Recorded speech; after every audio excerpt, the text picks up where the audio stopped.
ایک دفعہ حضرت عمر رضی اللہ تعالیٰ عنہ تجارت کے لیے شام گئے تو وہاں ان کا جھگڑا ہو گیا تو ایک شامی سردار نے ان کو گرفتار کروا لیا اور اپنے وہاں غلامی میں لے لیا۔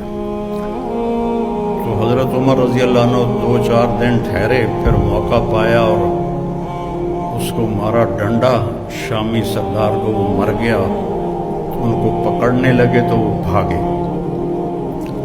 اب یہ بدو آدمی تھے، ان کو وہ شہری پکڑ ہی نہیں پا رہے تھے، تو آگے جب گئے تو ایک پادری کھڑا تھا گرجے کے دروازے پر۔ اس نے حضرت عمر کو آتے دیکھا تو ان کو دور سے بلایا، ان کو اندر لے لیا اور دروازہ بند کر کے کھڑا ہو گیا۔ پیچھے سے مجمع آیا، جی آپ نے کوئی بدو تو نہیں دیکھا یہاں؟ کہا کوئی نہیں ہے، چلو بھاگ جاؤ۔ چلے گئے۔ وہ اندر آیا، کہنے لگا کون ہو؟ کہا میں عرب ہوں۔ کہاں سے آئے ہو؟ کہا میں مکہ سے آیا ہوں۔ کہنے لگا تمہارے شہر میں کسی نے نبی ہونے کا دعویٰ کیا ہے؟ ان کا نہیں۔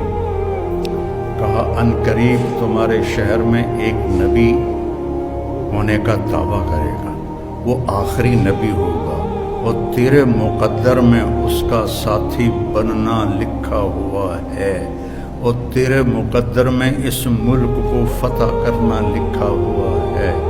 تو مجھے یہاں تحریر لکھ دے کہ جب تیری فوجیں میرے ملک کو فتح کریں گی تو میرے گرجے کو نہیں گرائیں گی۔ حضرت عمر کہنے لگے حضور میری غربت دا مذاق نہ اڑاؤ، میں تو اتنے مزدوری کرن آیا روٹی واسطے، تجھے میں نے بادشاہ بنا رہے ہو۔ وہ کہنے لگا تو تجھے کیا فرق پڑتا ہے، تو لکھ دے، چاہے میں جھوٹ ہی کہہ رہا ہوں تو لکھ دے۔ تو حضرت عمر نے لکھ دیا کہ جب میری فوجی آئیں تو اس کے گرجے اور اس کو کچھ نہ کہا جائے، اور حضرت عمر لکھنا جانتے تو سائن کر دی۔ پھر جب حضرت عمر کے زمانے میں ملک شام پر لشکر کشی ہو رہی تھی تو پھر آپ نے وہ خط حضرت ابو عبیدہ کو دیا کہ اس راہب کی آپ نے حفاظت کرنی ہے۔ اتنا پہلے آپ کی آمد کی نشانیاں ظاہر ہونا شروع ہو چکی تھی۔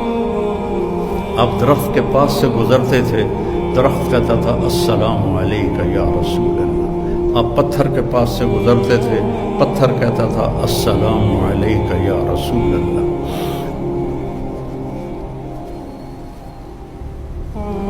آپ مدینے میں تشریف فرما تھے، ایک بدو گزرا، آپ نے گو دیکھی ہے؟ آپ میں سے کسی نے گو دیکھی؟